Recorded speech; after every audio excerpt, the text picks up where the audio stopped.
My name is Shiva. Welcome back to Roots and Wings, a podcast where we explore ways to build a better version of ourselves and a stronger version of the world. We do this by weaving together the personal stories and universal themes, ancient wisdom and modern ideas, playful moments and profound philosophies. In the first episode, we said that Vikshit Bharat, a vision of a prosperous, inclusive, and developed India by 2047 is not a spectator sport. It is a participatory sport. It needs you, your story, your voice, your swadharma, your superpower. But how do you discover your swadharma and superpower? How do you go from inaction to initiative? That's where mindset changes come in. To live more meaningfully and contribute more effectively, we must be willing to shed outdated materials. We must be willing to shed outdated mental habits and adopt new ways of seeing. In the next few episodes, we will explore such mindset shifts.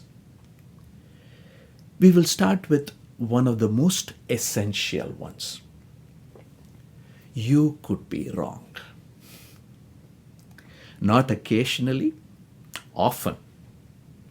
Possibly even about the things you think you are very sure about. Now, I'm not talking about quiz questions like what is the capital of Burundi? What is 97 minus 29? No, I'm talking about deeper beliefs, opinions, assessments, and judgments like I'm not artistic or my son is not good at academics. Now, if anyone questions whether we could be wrong about that, we often tend to double down and defend these beliefs fiercely. I'm definitely not artistic. You don't know me. I've seen my drawings, you have not. Or, my son is not good at academics. He doesn't even try. He needs everything repeated 10 times. Even then, he gets it wrong. If I ask if you could be wrong about that, you might even get irritated. You might say, Shiva, it's easy for you to sit on the other side of the camera and question it. We are strangers to you. I know me, I know my son, you don't. You might even forcefully put the matter to rest. You'll probably be a little more diplomatic and respectful than that, but with the same sentiment. Before we get into why we could be wrong about such things, let's look into why it's so hard for us to admit that we could be wrong in the first place. Wrong about anything. Why it's hard to admit we are wrong. The first reason is ego. We tie our beliefs to our identity. If I admit that I am wrong about eating white rice 3 times a day even though I am diabetic, does that mean I'm undisciplined? Or a businessman might think if I spent 2 years building a product in a startup that no one wants, does that mean I'm not cut out to be an entrepreneur? Or a voter might think if I voted for that politician who later turned out to be corrupt or incompetent, does that mean I have poor judgment? In each case, the facts are trying to speak, but the ego gets in the way. The ego whispers to you. If you admit you are wrong, you will look weak. You will lose credibility. You will have to then admit that you are not who you thought you were. So what do? We deflect. we say, well, white rice is part of my culture. Or the businessman might say, the market just didn't get it. Or the voter might think, at least the politician I voted for wasn't as bad as the other guy. We will rewrite the narrative to protect ourselves and our ego, not because we are dishonest, but because we are scared. Scared that being wrong means something is broken inside us. And that's where the ego steps in, not to protect the truth, but to protect our image of ourselves. We confuse being mistaken or being wrong with being flawed.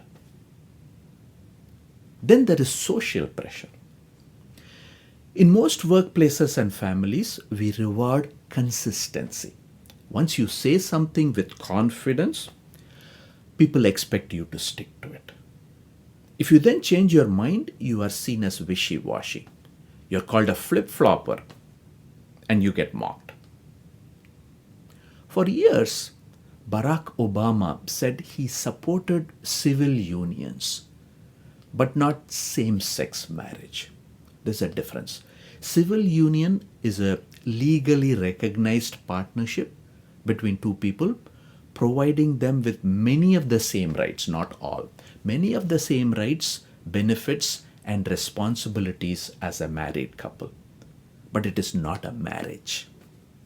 Obama said he supported civil unions, but not same-sex marriage. Then, in 2012, he publicly changed his stance and supported full marriage equality. What happened? Many people applauded his growth, but many others mocked him. Critics called him a flip-flopper, saying that he only changed for political gain. So instead of saying he listened, he learned, he changed, they said he is fake. As if changing your mind is a sign of weakness, not wisdom. Leaders who admit uncertainty often get labeled weak. When Satya Nadella took over as CEO of Microsoft, he didn't pretend to have all the answers about where the tech industry was headed. In fact, he openly admitted that Microsoft needed to rediscover its soul and rethink how it approached innovation, including areas like cloud computing and AI. Some people thought that kind of language was too soft for a tech CEO, too vague, too uncertain. But that humility and openness actually became Microsoft's strength. It allowed the company to learn, adapt, and grow faster than ever. Imagine a manager who pushes hard for a new software tool for his team. A month into it, the team hates it. Productivity is down. But instead of admitting it was a bad call, the manager says, "We just needed more training." Because to reverse course might make him look unsure, or even worse, incompetent. Think of a mother who always said screen time is the root of all evil. Now her kid thrives in an online coding course. Does the mom change her tune? Or does she double down on the old rule because admitting the shift feels like losing authority? Even in friends group like social media or WhatsApp threads, once you take a strong stand on something, whether it's vaccines or climate change or support for Modi, two-language policy or the best way to raise kids or Vairamuthu versus Chinmayi, once you take a stand, you are locked in. Changing your mind means inviting eye rolls, screenshots, Didn't you say the opposite last year? So we cling. Not because we believe in our stance strongly, but because we are afraid that if we change our mind, we might be seen as unreliable, inconsistent, or unsure. We also fall prey to cognitive biases. Take confirmation bias, the tendency to seek out information that confirms what we already believe. If you think a political leader is corrupt, you will focus on scandals and ignore policies that worked. If you believe your child is lazy, you will notice when they avoid household chores but overlook when they quietly finish their homework. Then there is belief perseverance, the refusal to change your belief even when there is evidence that contradicts it. A student might believe that she is bad at math because of struggles in school decades ago, but continue to say so even after she has improved. Or someone might believe that a friend doesn't really care about them and cling to that view despite years of kind gestures.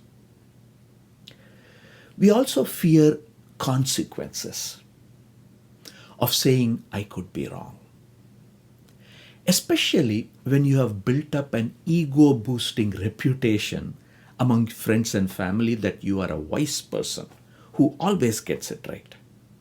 What will people think if I now say I could be wrong? What will it cost me? It's also part of our learning culture. Many of us were trained from school days to value the right answer. Being wrong meant lower marks, it meant failure, it meant shame. Rarely were we told, good, you made a mistake, now you are learning. And the most interesting part is that even our neurological brains resist. Neuroscience has shown that if someone proves that you are wrong, it activates the same fear centers in your brain as physical danger. Personal example. 3 years ago, I ran my first marathon. I struggled really badly in the last mile or two. My body was aching, my energy completely drained. I remember thinking at that time, thank God this is not a full marathon.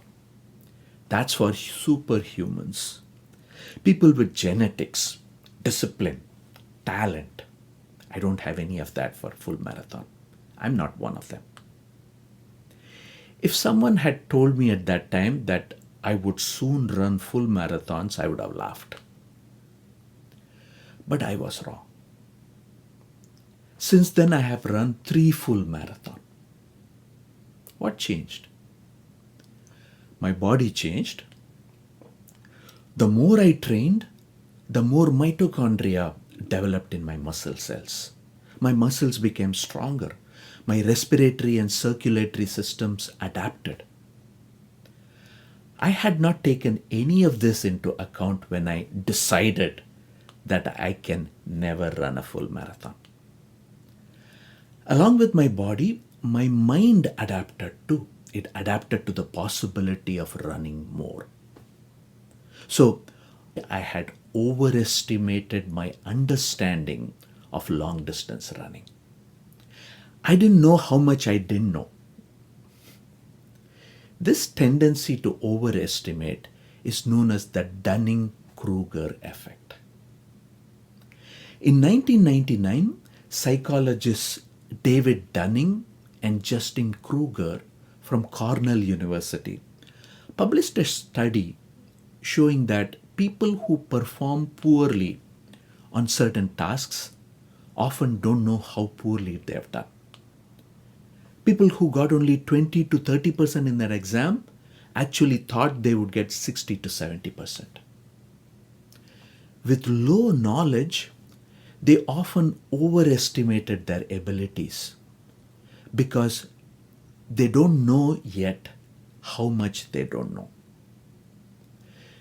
We see proof of this in the real world all the time. Let's say you just started learning something, chess or stock trading. You have watched a few YouTube videos and think this isn't so hard. Your confidence shoots up, even though your competence is still low. A new college graduate who joins a company might think he can fix a company's strategy in their first week on the job. Or a young woman watches a few TED Talks and suddenly calls herself a psychology expert. Or someone tries medication for a week and says they've figured out enlightenment. That's what happened to me. I thought I figured out running. I was wrong. Let's apply it to yourself. Let me flip the mirror over to you. What if I said you could run a marathon? You might say, who, me? Not me. I have trouble walking for 10 minutes. But if you are medically healthy, you could actually train for it. Depending on your fitness level, it might take you a few months or perhaps even a year or two. But you will get there. But your mind might reject that idea instantly. That's what I want you to notice. You might say, Shiva, you are sitting on the other side of the camera and saying this. I'm a complete stranger to you. You don't know me, but I know me. I cannot run a marathon. Your mind is so sure that you will zone out if I continue to convince you. You will shut off your mind because you don't want to hear anything against your firm belief that you cannot run a marathon. You don't even want to give it a chance. So, when you say other things like, I am not creative, or my son is bad at academics, are you sure? Or are you making the same mistake, mistaking partial knowledge for complete truth? Let's test your assumptions. Let me ask you a question. What comes after 2, 4, 6, 8? You probably said 10. What if someone else says 9 or 8.1 or 13? You'd probably say they were wrong. You might even say they don't know basic math. But what if the underlying rule was each number must be greater than the previous one? Then all those other numbers fit. 2, 4, 6, 8, 9. That fits. 2, 4, 6, 8, 8.1. That fits. 2, 4, 6, 8, 13. That fits too. We confuse patterns with rules. That confusion affects how we see ourselves, our families, and the world. Let's say someone who went to IIT speaks fluent English and wears formal clothes to work. You would assume he must be an excellent engineer and a thoughtful leader. First of all, it need not be a he, it could be a she.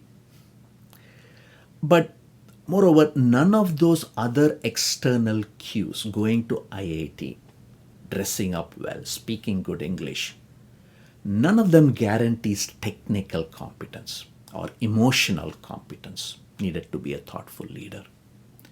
Your brain saw a pattern that it liked and turned it into a rule. He looks the part, so he must be good. That's the trap.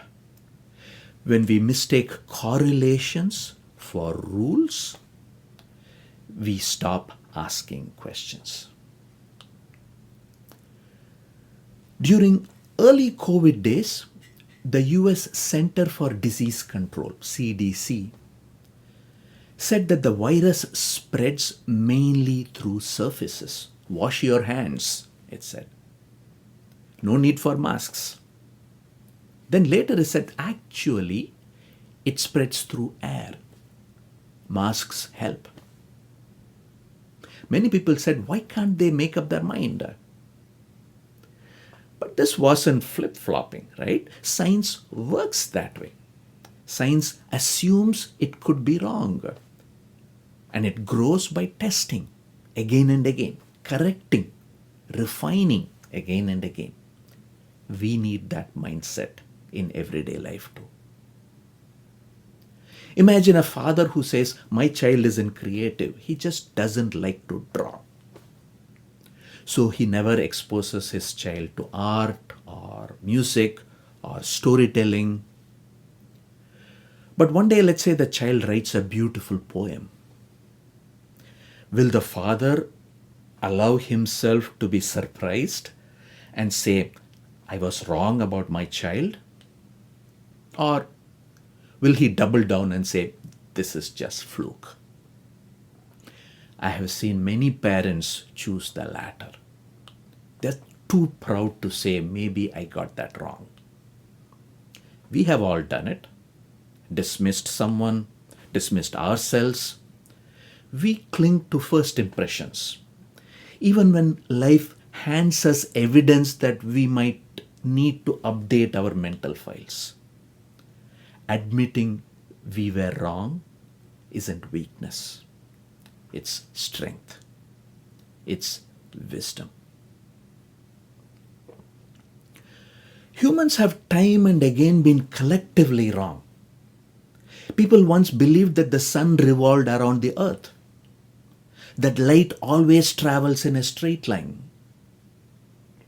and that the earth was flat. Believe it or not, some people still do. Such group convictions happen because humans are often incapable of determining the truth using our current sense organs and cognitive tools.